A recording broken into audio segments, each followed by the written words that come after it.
Ya, selamat malam semua Bapak Ibu. Satu kehormatan buat saya untuk ada di komunal ini, untuk ya sharing saja, berbagi tanpa merasa bahwa saya paling bisa, sama sekali enggak ya. Jadi tadi sudah dikenalkan, nama saya Rubin Ong, tinggal di Gading Serpong. Kita ada komunal juga namanya Living Room Community Church. Low cost, memang kita tidak mau gereja yang pengeluarannya terlalu gede, nanti khotbahnya jadi gede-gede terus kan ya. Jadi kita simple saja, yang penting berdampak. Ya, mungkin itu saja perkenalannya. Thank you Pastor Wigan dengan semua pengurus yang ada di komunal ini, Pak Budi dan yang lainnya tentunya ya. Nah, kalau nggak salah saya dikasih tema ini agak berbahaya sih sebetulnya. Namanya holiness, benar ya? Lanjutkan atau mesti berubah gitu? Oke, oh ini salah satu value yang memang harus dibangun. Nah, saya sadar bahwa sharing soal holiness, soal kesucian, purity, kemurnian itu agak langka sekarang ini ya. Tapi saya berharap kita memang harus membangun kehidupan di atas dasar ini ya. Nah, saya nggak akan fokus kekudusan pada hal-hal yang bersifat agamawi, sebab saya nanti akan fokusnya lebih kepada bagaimana membangun kekudusan di moral dari dalam hati kita. Ya. Nah, coba kita lihat sebentar 1 Petrus pasal yang pertama, ayat yang ke-15 sampai mungkin ayat 19. Kita lihat 1 Petrus pasal yang pertama. Surat ini ditujukan, kalau Bapak Ibu baca mulai dari ayat yang pertama, kepada para pendatang ya, yang ada di Pontus, Galatia, Kapadokia, kemudian Asia Kecil ya. Itu ditujukan kepada para pendatang ya. Enggak tahu setuju atau tidak, semua kita kan pendatang sebetulnya. Kalau bahasa kerennya backpacker lah ya. Backpacker itu musafir ya. Musafir itu begini Bapak Ibu semua, bahwa tujuan lebih penting daripada tempat transit. Jadi maafkan saya, boleh punya rumah bagus, mobil bagus kan, tapi itu semua tempat transit. Itu bukan tujuan, ya kan? Nanti yang penting tujuannya adalah memerintah bersama Tuhan. Ya, jadi jangan bangga dengan tempat transit. Nah, dalam perjalanan ini Bapak Ibu ya, kita mesti kembali kepada prinsip-prinsip yang kuat yang harus kita bangun. Ya, buat saya sih, saya nggak tahu Bapak Ibu setuju atau tidak. Fasilitas, kedudukan, ya, kemudian apalagi barang, itu hanya akibat saja, bukan tujuan. Ya, jadi jangan kejar akibat, karena akibat biasa saja. Tapi tujuan jauh lebih penting daripada akibat. Saya kadang-kala geli kalau lihat orang hanya kejar akibat saja, biasalah. Akibat itu biasa saja, yang penting tujuannya. Nah, dalam perjalanan ini Bapak Ibu semua, Petrus itu bukan aliran Yudaism kan. Kita tahu aliran Yudaism itu aliran yang keras. Ya, salah satu ciri aliran Yudaism misalnya begini, tidak pernah mau bergaul dengan bangsa lain. Pokoknya mereka merasa paling suci. Ya, makanya saya kalau lihat orang-orang yang Kristen yang merasa paling hebat, paling suci, jangan-jangan memang aliran Yudaism itu ya. Saya berharap sih di sini enggak, walaupun kayaknya wajahnya saya enggak tahu ya. Artinya ya saya bisa saja punya sudut pandang begini, makanya saya putuskan dalam hidup sudah enggak usah merasa benar saja ya, enggak usah merasa pinter saja. Seperti saya ini enggak usah merasa ganteng, memang ganteng kok ya. Ketawanya agak menghina saya sih ya. Lucky ketawanya jangan begitu lagi ya. Nah, Lucky lebih ganteng dari saya. Enggak. Bahwa putuskan hidup benar saja, tidak usah merasa benar. Sebab orang kalau merasa benar selalu meremehkan yang lain. Ya kan? Orang kalau merasa pinter selalu menganggap yang lain bodoh kan. Udah pinter saja. Kayak orang kaya nggak perlu merasa kaya, kaya saja. Ya kan? Hanya yang merasa kaya yang belum kaya sebetulnya. Ya. Nah, saya ingin mengajak kita dalam perjalanan ini, memang Petrus itu kalau ngomong soal prinsip memang kerasnya luar biasa, terutama soal kekudusan. Nah, dia katakan begini di ayat yang ke-15 sampai ayat yang ke mungkin 18 atau 19. Tetapi hendaklah kamu menjadi apa? Kudus di dalam seluruh hidupmu, sama seperti Dia yang kudus yang telah memanggil kamu. Sebab ada tertulis, kuduslah kamu sebab aku kudus. Dan jika kamu menyebutnya Bapa, yaitu dia yang tanpa memandang muka menghakimi semua orang menurut perbuatannya, maka hendaklah kamu hidup dalam ketakutan selama kamu menumpang di dunia ini. Ketakutan di situ bukan takut akibat, tapi takut sebab. Sebab kalau takut akibat misalnya begini, ngutang gak bayar, kemudian takut dimasukkan ke penjara. Nah itu takut gak gentle, takut akibat itu ya. Misal. Ya orang kemudian ke pelacuran takut kena penyakit kelamin, berarti itu takut pengecut. Itu bukan takut yang benar itu ya. Takut yang benar adalah takut sebab belum melakukan yang salah sudah takut dulu. Ya ini sebetulnya dia jelaskan itu. Nah oke, ayat yang berikutnya dikatakan begini. Sebab kamu tahu bahwa kamu telah ditebus dari cara hidupmu yang sia-sia. Kita bukan ditebus dari cara agama loh, tapi dari cara apa Bapak Ibu? Cara hidup. Ya kan, Kristen kan bukan cara kebaktian, tapi cara hidup. Kristen bukan gaya kebaktian, tapi gaya hidup. Ya kan, gaya kebaktiannya mau hebat, tapi kalau gaya kebaktiannya hebat-hebat, tapi kalau gaya hidupnya berantakan buat apa? Capek itu ya, nanti agamawi. Nah kita sudah ditebus oleh darah yang mahal. Tahu Bapak Ibu, istilah penebusan itu adalah istilah bisnis kan. Bukan istilah, saya nggak setuju kalau orang tarik istilah penebusan istilah agamawi. Enggak lah, itu istilah bisnis sebetulnya. Maksudnya begini, kok bisnis Pak duniawi banget? Enggak dong. Pengusaha pasti tahu menebus sesuatu harus dapatkan profit dari sesuatu itu. Ya kan? Saya misalnya tebus tanah, ya saya harus berharap ada profit dari tanah itu. Nah kalau Tuhan tebus kita karena kita berharga dan Tuhan harapkan profit dari hidup kita. Amin Bapak Ibu. Profitnya apa? Karakter. Profitnya apa? Jiwa-jiwa yang kita hasilkan. Makanya istilah penebusan adalah investor itu membeli sesuatu karena rasa bahwa sesuatu itu berharga dan akan dapat profit dari sesuatu itu. Makanya kita tidak boleh main-main dalam hidup ini. Saya tidak boleh main-main dalam hidup ini. Berarti begini, Tuhan hargai saya, Tuhan harapkan profit dari hidup saya untuk dipersembahkan pada dia. Ya. Nah ayat berikutnya berkata begini, bahwa kamu telah ditebus dari cara hidupmu yang sia-sia yang kamu warisi dari nenek moyangmu, itu bukan dengan barang yang fana, bukan dengan pula dengan perak dan emas, ayat lagi, melainkan dengan apa? Darah yang mahal, yaitu darah Kristus yang sama seperti darah anak domba yang tak bernoda dan tak bercacat. Yang setuju katakan amin. Oke, nah dari ayat-ayat ini saya hanya mengembalikan lagi saja sebuah prinsip gini. Kenapa sih kekudusan itu penting banget? Oke, kita mundur sebentar ke belakang. Waktu manusia pertama kali diciptakan, pasti sudah diajar lah ya. Nah jangan berdebat di kitab Kejadian usia bumi berapa, manusia pertama siapa, tidak perlu berdebat. Ya kan, sebab ada orang tanya begini sama saya, Pak Rubin, kok tiba-tiba Kain nikah sama seorang perempuan, anaknya siapa itu? Ya kan, katanya anaknya Adam dan Hawa kan baru 2 saja, Kain dan Habel. Itu anaknya siapa itu? Ya itu bisa dijelaskan secara teologi ya. Ya. Nanti Bapak Ibu tanya sama Pastor Wigan, dia akan menjelaskan secara detail. Udah yang susah-susah saya beri dia saja untuk menjelaskannya. Tanya saja, itu anaknya siapa itu ya kan? Kayaknya wajahnya kurang kritis gini ya Bapak Ibu ya. Bertanyalah yang begitu-begitu nggak apa-apa, tapi itu perlu hangout di meja makan sambil minum kopi lah ya, supaya pewahyuannya jadi dalam gitu ya. Oke, nah Bapak Ibu makanya enggak perlu diperdebatkan usia bumi berapa, manusia pertama siapa. Tapi sebetulnya kan konsep awal manusia pertama diciptakan adalah supaya manusia itu segambar dengan Tuhan. Itu namanya kekudusan. Ya kan?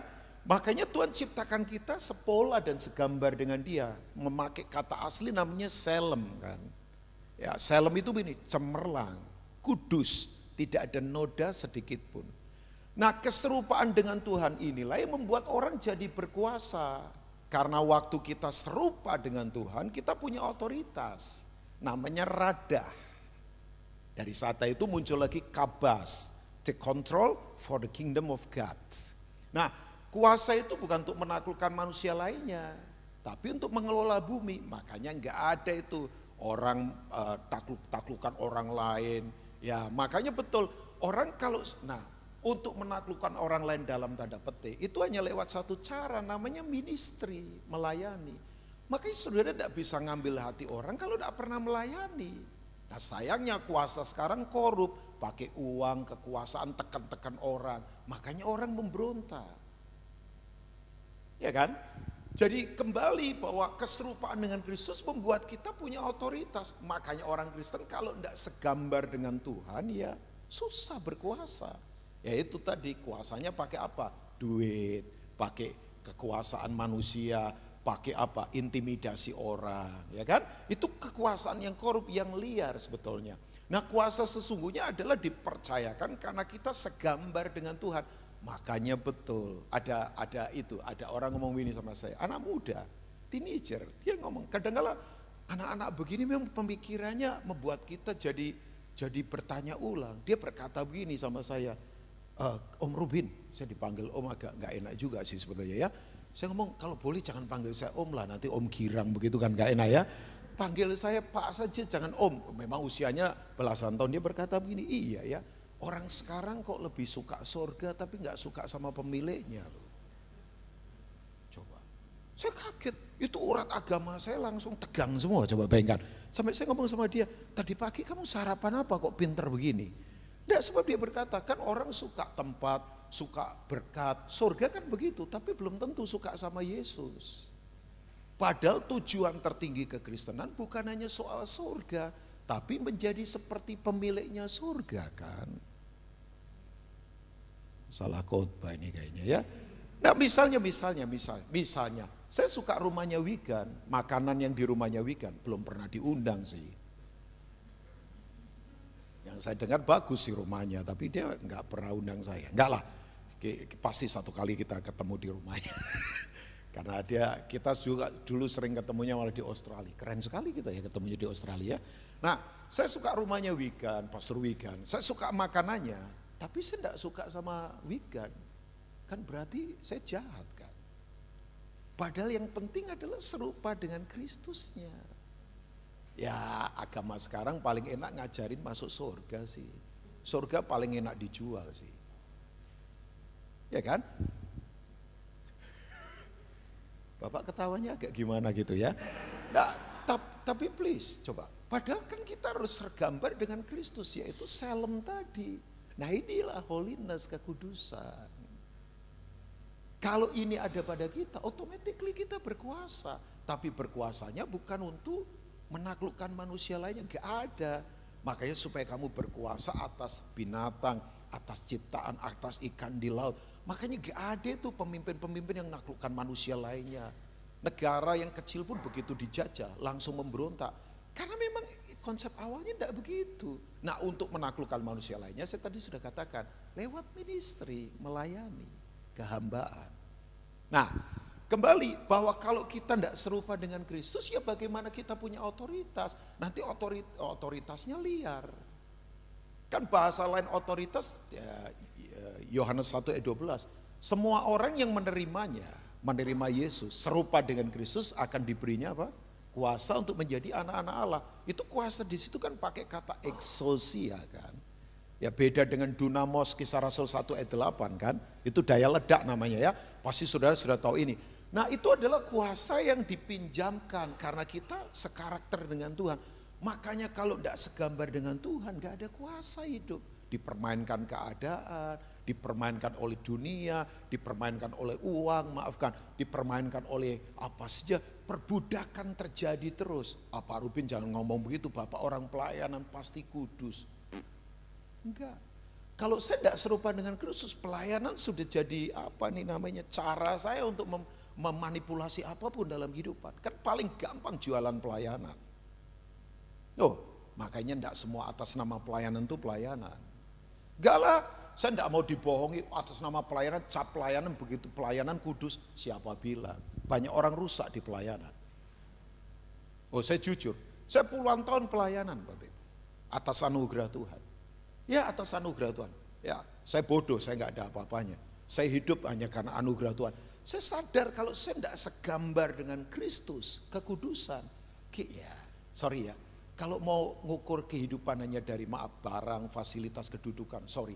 Dunia punya kok. Iya dong, dunia punya yang begituan, ya kan? Nah, kejarlah yang memang dunia tidak punya, yaitu keserupaan dengan Kristus. Nah, kenapa holiness penting? Why? Holiness is very important. Ya. buat dalam hidup kita sangat penting sekali Bapak Ibu. Sebab yang pertama, langsung saja ya. Ini mulai khotbah, tadi belum khotbah, baru. Sudahlah, saya nggak akan panjang-panjang karena dikasih waktu berapa lama Pastor Weekend? Santai ya, katanya jam 8 sudah selesai ya, berarti sebentar saja. Khotbah paling enak lah sebentar. Wajahnya sudah terlalu lama dikhotbahin, tinggal praktek saja kan Bapak Ibu ini sudah banyak dikhotbahin lah, tinggal prakteknya saja ya kan. Apalagi ini kayak Pak Budi sekarang orang lama saya yakin, lama ya, lama jadi Kristen lah Pak ya.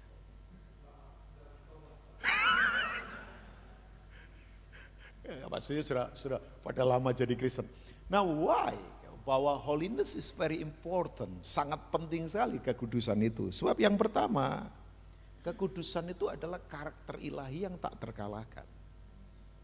Amin. Ya. Jadi kalau ada karakter ilahi yang tak terkalahkan adalah kekudusan. Makanya betul tadi Petrus berkata, kuduslah kamu sebab aku kudus.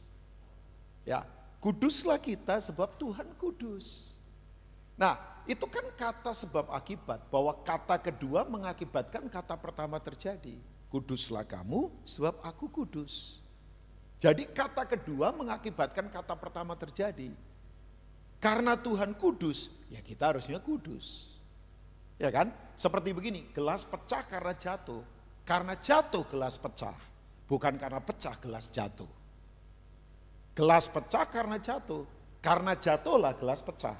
Bukan karena pecah, gelas jatuh. Sebab gelas bisa saja pecah, tapi belum tentu jatuh kan. Tapi waktu gelas jatuh, pasti pecah. Ya, jangan ngomong, tapi kan jatuhnya di kasur Pak, itu lain ya. Maksudnya jatuh di tempat yang keras kan. Nah ternyata betul bahwa karakter kekudusan itu adalah karakter ilahi yang memang tidak terkalahkan dalam kehidupan. Nah, setuju atau tidak Bapak Ibu, karakter itu pondasi kokoh untuk kita berdiri dan membangun apa saja, termasuk di pelayanan. Ya, saya ingatkan saja komunal di sini, nanti di pelayanan serangannya tidak gampang. Oh iya, terutama serangan duit, serangan mamon, tidak gampang. Pak Rubin sering digoda, sering banget. Kita itu digoda luar biasa. Masa sih, digoda. Terutama saya sadar, digodanya adalah hal-hal yang bersifat materi, bayangkan. Itu buat saya nggak gampang, jujur nggak gampang. Saya ini kan bukan seperti gedebok pisang yang nggak punya perasaan, Bapak Ibu ya. Kita punya kebutuhan, kita punya pertempuran, kadangkala lagi butuh sesuatu digoda loh, bayangkan. Nah, sampai hari ini yang membuat saya tahan tetap berdiri, ya. Karena saya sadar begini, kalau saya tidak membangun karakter ilahi yang kokoh, ya saya akan banyak kemudian gampang dikalahkan Bapak Ibu. Saya kemarin ada di kota Surabaya, saya ketemu kakak senior saya, namanya Pastor Andreas Raharjo. Dia adalah anak rohaninya Kak Yer. Beliau sekarang adalah gembala dari gereja MDC Masa Depan Cerah. Gak tahu yang dari Surabaya pernah dengar orang ini atau tidak, namanya Koan. Ya, saya sudah bercanda saja kalau sama dia, udah ngobrolnya itu udah dari hati ke hati. Kita sudah ngobrol nggak jaim-jaim lagi, weekend sudah apa adanya. Dia ngomong begini sama saya, Pak Rubin, sekarang ini institusi semuanya lagi menurun, termasuk institusi rohani. Makanya karena sekarang pendeta lagi banyak menurun secara keteladanan, moralitas.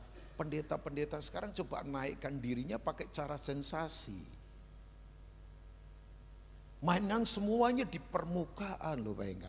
Nah, saya sedang waktu mendengar ini saya berkata iya ya. Bahkan sekarang teologinya sudah mengarahnya ke cuman psikologi saja. Ya kan? Orang coba diarahkan pada hal-hal yang cuman enak saja, ya perasaan-perasaannya dienak-enakin begitu. Makanya banyak orang kemudian tidak kuat dalam kehidupan. Nah, saya ingatkan saja buat Bapak Ibu semua bahwa karakter yang kokoh adalah memang kekudusan Bapak Ibu. Kekudusan itu kalau saya bilang begini, oke, saya mau tanya, mau Tuhan melawat kita? Kok kurang yakin, mau Tuhan melawat kita? Jangan takut dengan lawatan. Lawatan itu tidak ada urusan dengan hanya soal bergetar saja. Orang suka ukur lawatan kok dari merinding, ya ampun. Janganlah. Ya untuk merinding tidak butuh lawatan. Jalan di kuburan pukul 2 dini hari saya yakin merinding. Kalau dia orang karismatik pasti bahasa roh terus itu ya.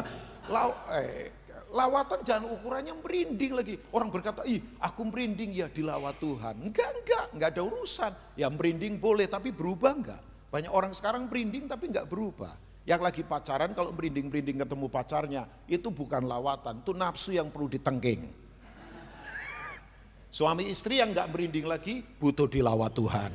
Kalau ada suami lihat sekretaris baru merinding, bahaya itu. Ada pria yang lihat kuda merinding, itu bahaya juga itu bahaya, itu berarti enggak normal itu ya. Nah kan lawatan tuh begini, kita yang kecil diterobosi Tuhan yang besar. Amin. Karena kata Tuhan melawat, the master of breakthrough itu berasal dari kata asli namanya Baal Perasim kan. Seperti air yang menerobosi semua hal. Waktu Daud lagi diserang Filistin kan, 2 Samuel pasal 5 kalau nggak salah, nanti bisa dibaca. Bahwa Tuhan menerobosi. Nah kunci lawatan itu adalah begini, Tuhan itu punya istilah intelijen sedikit lah, modus operandi daerah beroperasi. Itu cuma di kekudusan. Di mana nggak ada kekudusan, orang nggak ngalami Tuhan. Sayangnya gereja sekarang cuma ngalami acara bagus, ngalami khotbah bagus, tapi belum tentu ngalami Tuhan.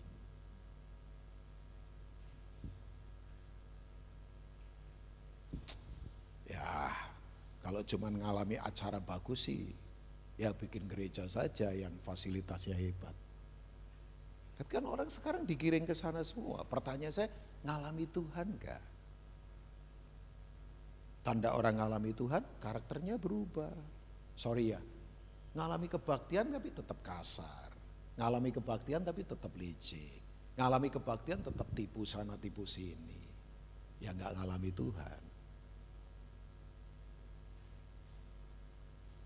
Loh, buat saya sih saya nggak mau pelayanan begitulah, capek lah. Saya takut akan Tuhan. Makanya saya putuskan saya bukan pelayan manusia, saya pelayan Tuhan saja. Ya, Wigan paling tahu saya lah. Saya baik sama semua orang.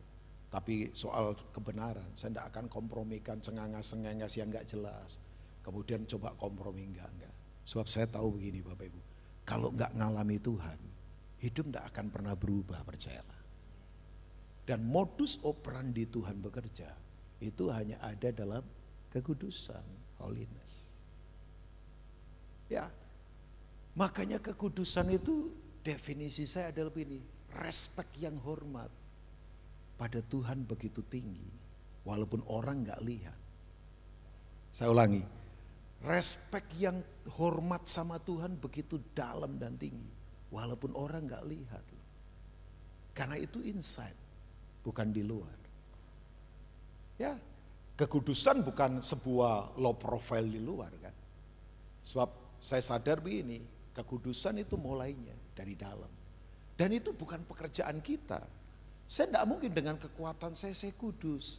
Tapi karena saya tahu saya menyembah Tuhan yang kudus, makanya saya kudus.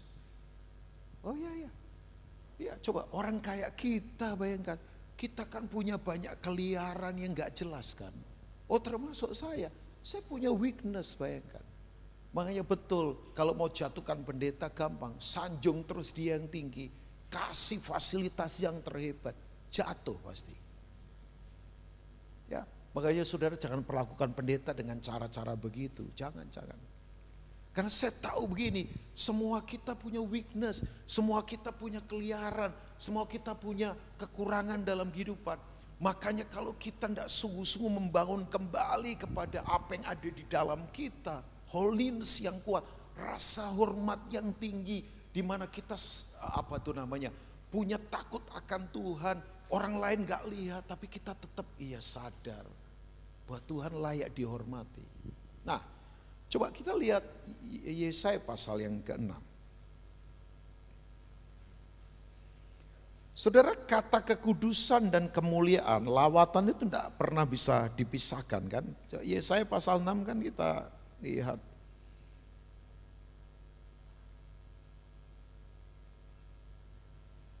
Ya, coba mulai lihat ayat yang langsung 3 saja ya. Ini kan tentang para serafim yang ada di tahta Tuhan. Dan mereka berseru seorang kepada seorang, katanya apa Bapak Ibu? Kudus, kuduslah Tuhan, semesta alam, seluruh bumi penuh apa? Kemuliaannya. Saya boleh tanya enggak? Kata kemuliaan berasal dari kata apa? Ada yang tahu enggak? Glory of God, kan kemuliaan Tuhan. Ya? Jawaban salah tidak mempengaruhi keselamatan, percayalah ya. Jadi coba ya, yang pernah ingat saja coba kemuliaan Tuhan. Kabot. Kabot itu bahasa Hebrew. Ya benar, Pastor Wigan sudah jawab. Bahasa Greeknya adalah doxa. Same word itu, kata yang sama. Nah kabot dan doxa, kemuliaan kan, gak sok-sokan bahasa asli supaya lebih jelas saja, adalah God quality, kualitasnya Tuhan. Jadi orang itu kalau penuh kemuliaan, hidupnya berkualitas. Sayang kemuliaan Tuhan kan sekarang ukurannya hanya cuma nyanyi lah, tangan terangkat. Enggak, berkualitas enggak di keluarga, berkualitas enggak di keuangan, berkualitas enggak dalam karakter. Nah ciri orang berkualitas jelas kan, punya itu the strong durability, daya tahan hidupnya kuat. Saya sih khawatir saja ini krisis di depan mata Bapak Ibu. Jadi orang Kristen mesti bersiap. Ini orang stres makin banyak dan goncangan makin hebat ke depan ini. Ya, saya doain orang beberapa hari begini, aduh pengusaha-pengusaha yang lagi stres semua. Jadi Bapak Ibu, saya sadar ini masa yang tidak gampang. Makanya butuh daya tahan dalam kehidupan. Yang mau katakan amin? Ciri orang yang berkualitas itu daya tahan. Daya tahan itu begini, di semua musim dia tetap kuat. Ya kan? Udah pasti orang kalau berkualitas mahal harganya. Saudara jangan main-main dengan orang yang berkualitas. Ukurannya sudah bukan duit lagi. Ukurannya sudah nilai dalam kehidupan. Makanya saya paling sedih kalau orang ngukur orang kok dari uang, barang, pakainya apa, mahal atau enggak. Jangan. Ya, saya enggak mau diukur begituan, berarti saya nanti jadi barang juga, komoditi. Saya mau orang mengukur saya dari nilai. Ukurlah para pendeta dari value, dari nilai hidupnya. Ya kalau soal penampilan silahkanlah. Saya nggak mau ribut lah. Saya sudah bilang sama teman-teman, kalau kamu pakai barang punya pakai saja, udah. Cuman kalau kamu posting di Instagram kan memang itu kamu akan dikritik. Wong kamu itu penjaga moral. Loh iya dong, buat saya begini. Kalau kamu punya barang pakai saja. Tapi waktu kamu posting di Instagram kan Instagram sekarang sudah jadi kuilnya orang, di mana orang jadi Tuhan di situ kan. Kayaknya cuma saya aja yang mengerti ini ya kan begitu kan, orang coba pamer apa, lah kamu begitu pamer kamu pendeta ya pasti dikritik, kalau dikritik jangan marah, malah bagus, pendeta itu harus dikritik supaya tetap tulus, iya kan, Bapak Ibu kritiklah kita lah, kasih tahu kalau kita ada sesuatu yang melenceng, pengusaha kan lebih tahu lah, ini pemain atau bukan kan ngerti lah, ya Pak Budi paling ngerti lah, cuman pura-pura nggak tahu saja ya, nggak kan kita ngerti arahnya mau kemana tahu semua lah, cuman kan itu tadi, makanya kembali lagi Bapak Ibu semua, saya lagi sharing apa sebetulnya sih, bahwa begini, di mana ada kekudusan pasti ada kemuliaan, yang setuju katakan amin. Karena berbobot kan, kata kualitas kan bobot, bibit, bebet. Saya suka orang Jawa itu kalau cari mantu selalu 3 itu standarnya. Bobot, bibit, bebet. Ini gak ada hubungan sama berat badan loh ya. Ini kualitas bobot, bibit ini dari mana, bebet. Bebet juga bukan berenang di air itu bebek itu lagi ya. Nah itu kualitas semua. Jadi di mana ada kekudusan pasti ada kualitas. Nah sayangnya orang sekarang sorry ya, sukanya kejar harga tapi tidak kejar kualitas, perlente tapi keropos. Ada orang tampilannya keren, begitu ditekan mati langsung. Tidak ada durability, tidak ada endurance, tidak ada daya tahan. Sorry, kita ini belum ditaruh peso di leher. Kita ini kalah sama anggota geng. Sekarang begitu ada apa-apa pecah. Gereja sekarang, yang saya sedih begini. Dulu perpindahan gereja dianggap pertumbuhan gereja. Sekarang parah lagi, perpecahan dianggap pertumbuhan gereja. Dan menurut saya ini sakit. Saya sih tidak mau hubungan saya sama Wigan rusak gara-gara pelayanan. Kita bertobat dipulihkan supaya satu, masa di pelayanan kita hancur. Enggak lah, enggak banget. Nah itu. Kita kekurangan daya tahan karena gak ada holiness.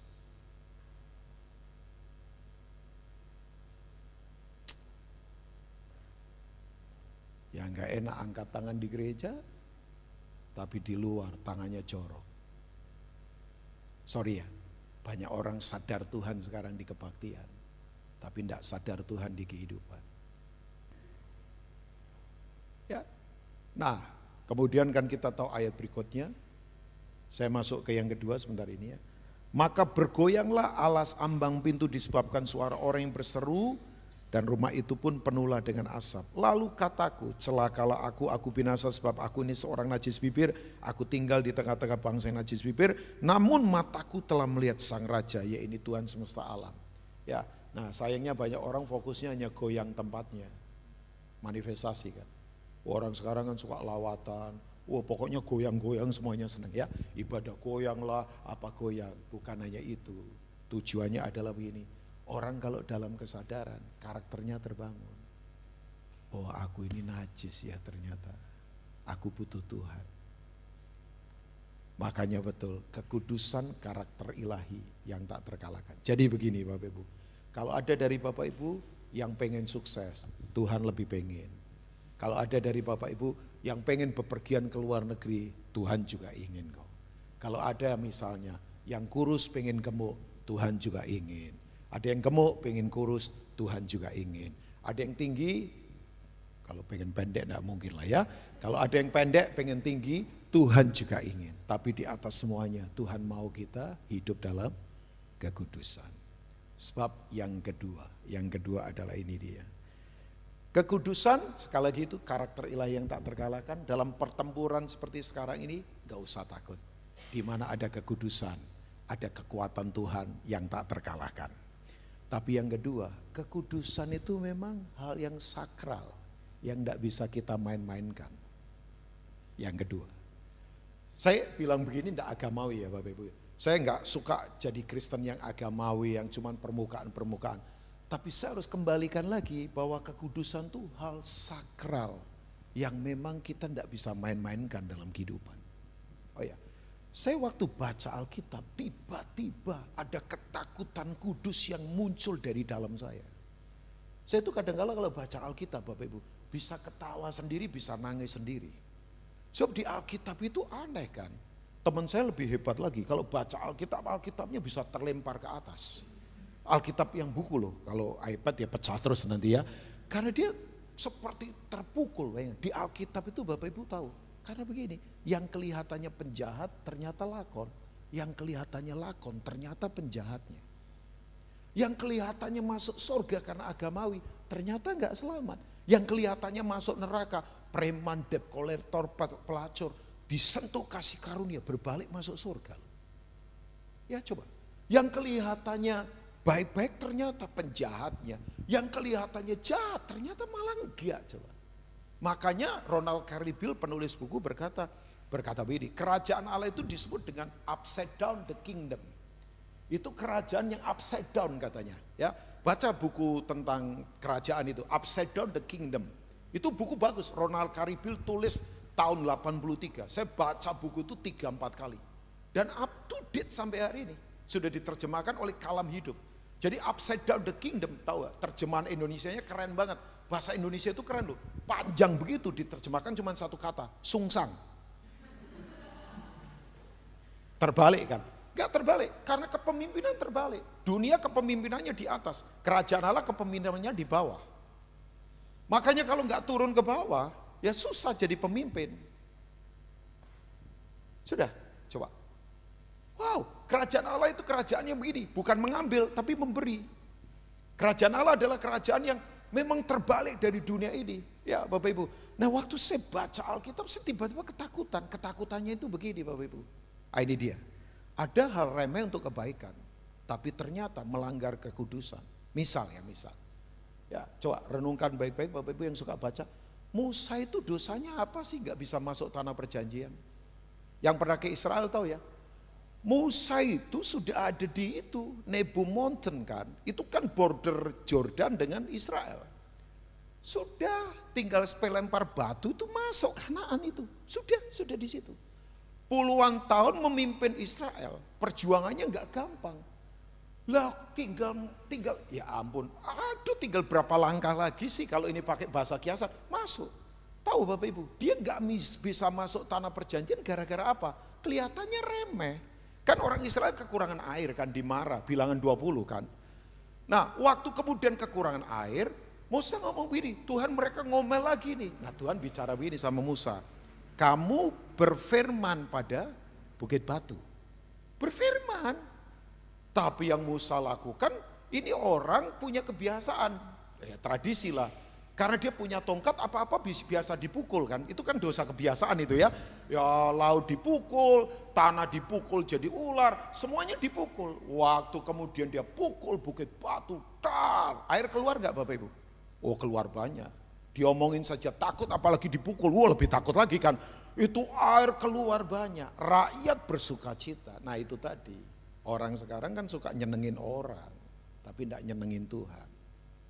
Apalagi kalau ketemu yang hebat-hebat secara barang, fasilitas. Udah. Kalau tidak punya kekudusan, selesai.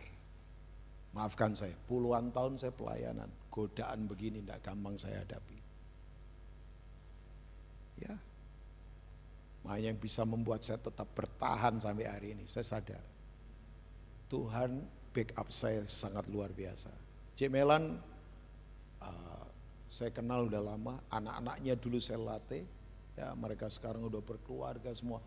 Rika lah, Felis lah, Randy lah, wah banyak dari tempatnya Cik Melan. Kira-kira zaman Indonesia perang sama Belanda ya, coba bayangkan. Ya sudah kenal lama, makanya kakek juga ada senior di sini.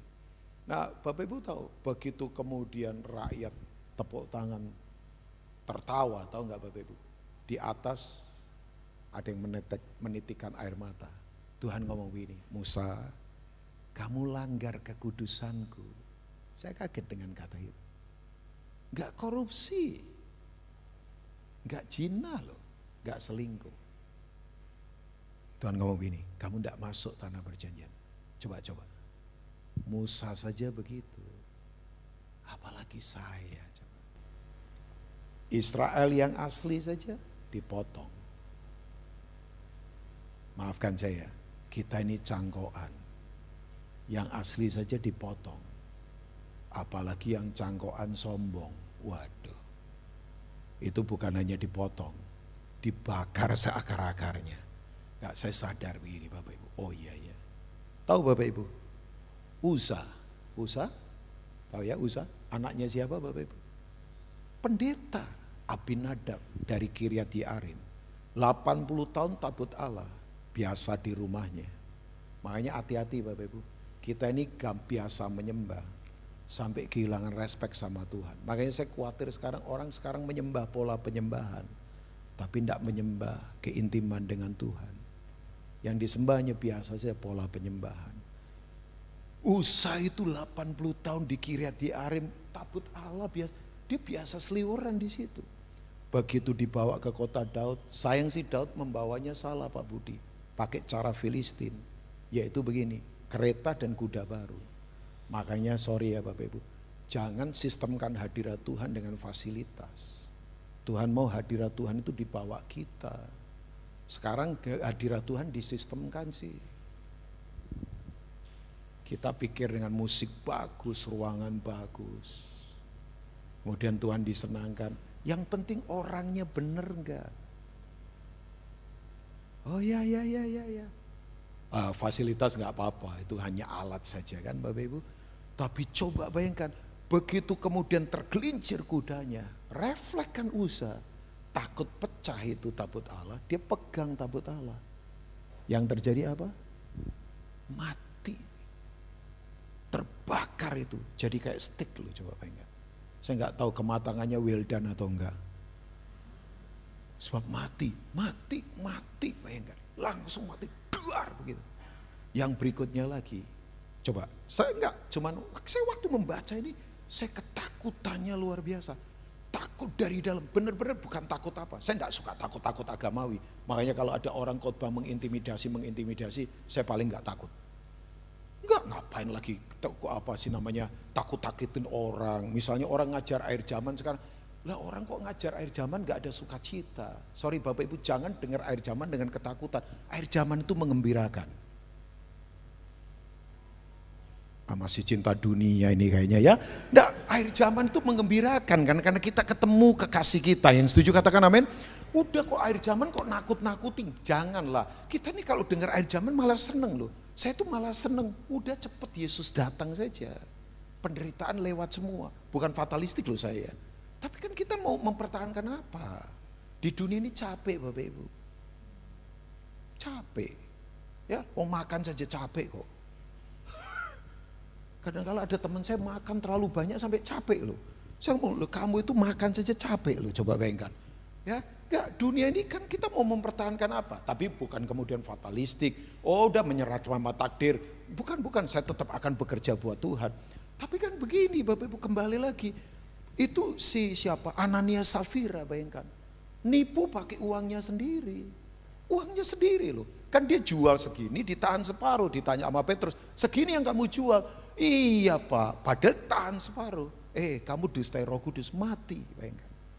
Saya waktu lihat ini hal-hal kelihatannya remeh untuk kebaikan. Tapi kok mati. Saya sadar sekarang ini begini. Sakralitas memang gak bisa dilanggar Bapak Ibu. Firman, hadirat Tuhan, integritas itu kekudusan yang memang tidak bisa dilanggar Bapak Ibu. Itu sakralitas yang begitu luar biasa. Nah, setuju atau tidak, percayalah. Nah, ini lebih senior lagi datang. Pak Kuswandi silakan. Kenalkan weekend. Pak sama Bu Bisyan. Oke. ODW. Oh, di atas tinggal kayak. Ya.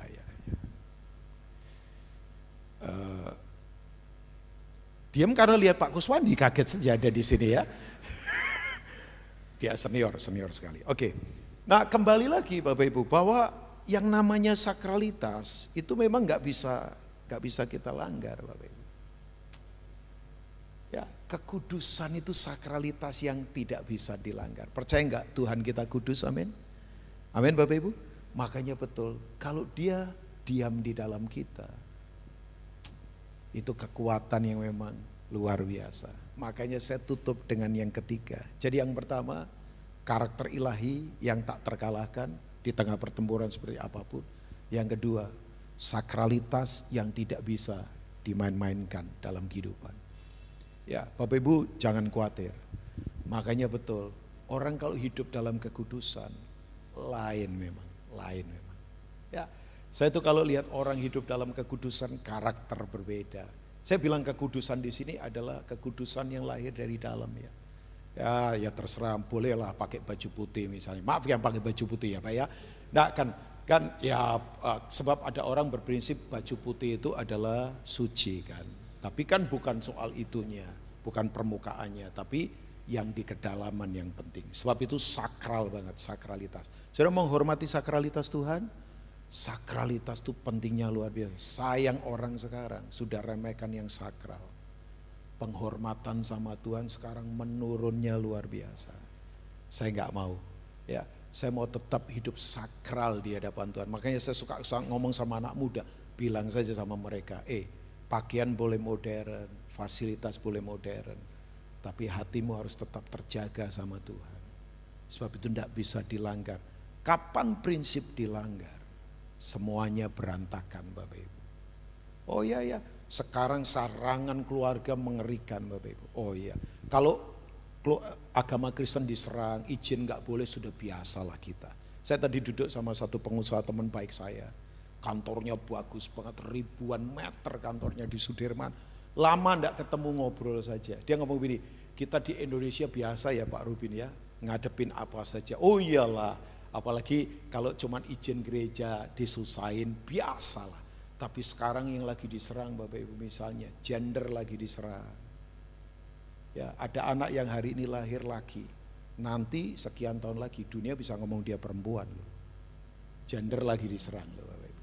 Tahu Bapak Ibu, pergerakan LGBT itu bukan sekedar pergerakan isu HAM, itu political issues.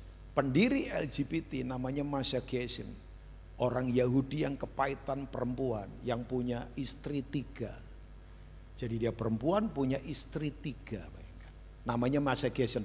Saudara klik saja di web, pasti akan ketemu nama orang ini. Bayangkan Dia pahit karena begini, dia lihat gak ada contoh dalam kehidupan. Itu yang tadi saya katakan. Makanya sekarang institusi lagi menurun semua. Orang gak respect sama institusi sekarang, termasuk institusi gereja.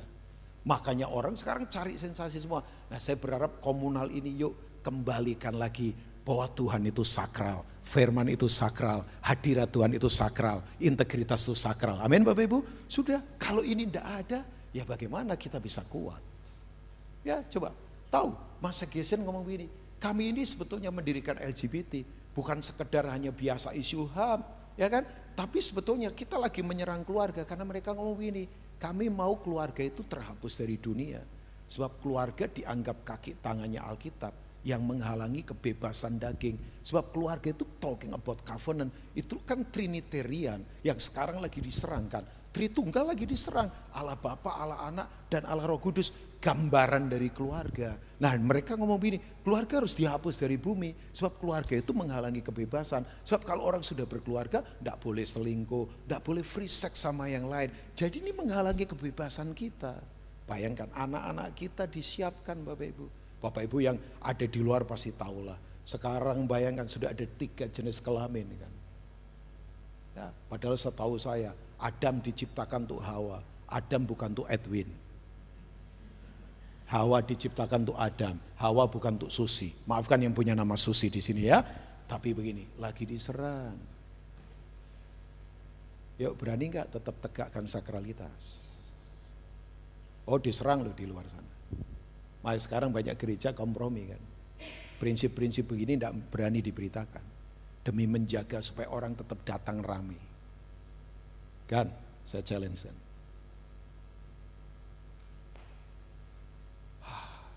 Doakan para pendeta yang hidup dalam sakralitas. Gak gampang Bapak. Nah saya tutup dengan yang ketiga. Ya udah, masih boleh kan? Satu lagi, setelah ini kita selesai. Sebab kerajaan Allah sudah dekat. Ya, dari dulu sudah dekat lah, tinggal nunggu waktu saja. Yang ketiga begini. Bangun kekudusan karena begini. Kita sadar bahwa Tuhan berdiam di dalam kita 24 jam. Amin Bapak Ibu. Bahwa begini, hadir dan diam beda. Percaya enggak Tuhan hadir di sini? Loh, kok kurang yakin? Percaya enggak Tuhan hadir di sini? Tapi kan Tuhan enggak berdiam di sini. Tuhan enggak berdiam di bangunan, sehebat apapun itu bangunan. Sayangnya ya, sekarang tempat kehadiran Tuhan bagus-bagus, tapi tempat kediamannya Tuhan kacau balau. Yang di dalam rusak semua. Tapi tempat kehadirannya Tuhan bagus-bagus. Hadirkan dan diam kan beda. Saya hadir di sini tapi enggak permanen di sini. Saya punya tempat kediaman saya walaupun rumah saya kecil. Ya kan? Nah, maafkan saya, Tuhan hadir di sini karena ada kita. Tapi Tuhan berdiam di dalam kita. Nah, bangun awareness bahwa 24 jam Tuhan berdiam di dalam kita. Oke ya, saya kasih contoh.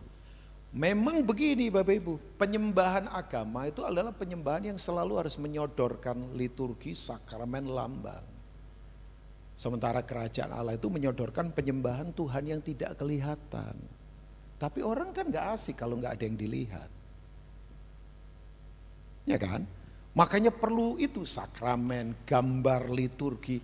Kerajaan Allah adalah kerajaan yang menyodorkannya Tuhan yang tidak kelihatan, butuh kejujuran di mana saja. Makanya betul, suasananya gak ada Tuhan, tapi orang yang benar sadar ada Tuhan. Suasananya gak ada Tuhan di mana? Di kafe, di kantor, di tender, di rapat bisnis, di kampus, di bioskop, di mana saja. Suasananya gak ada Tuhan.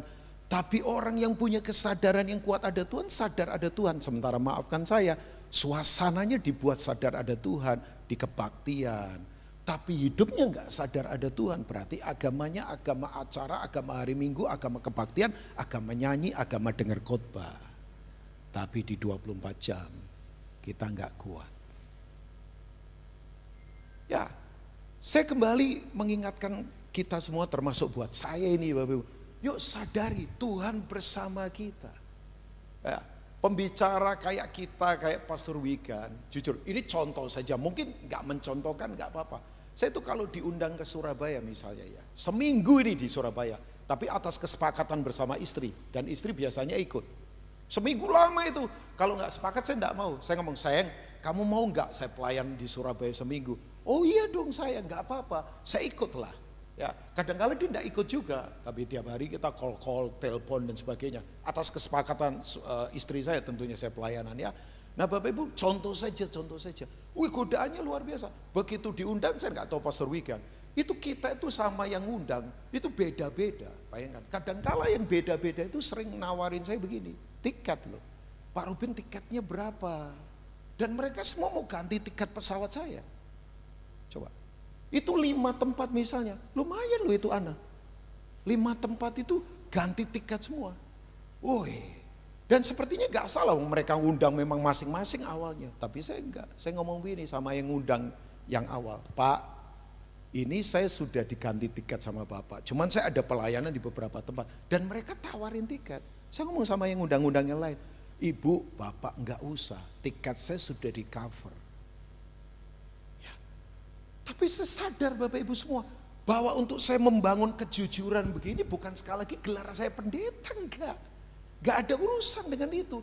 Tapi saya menyadari begini, oh iya ada Tuhan berdiam di dalam saya.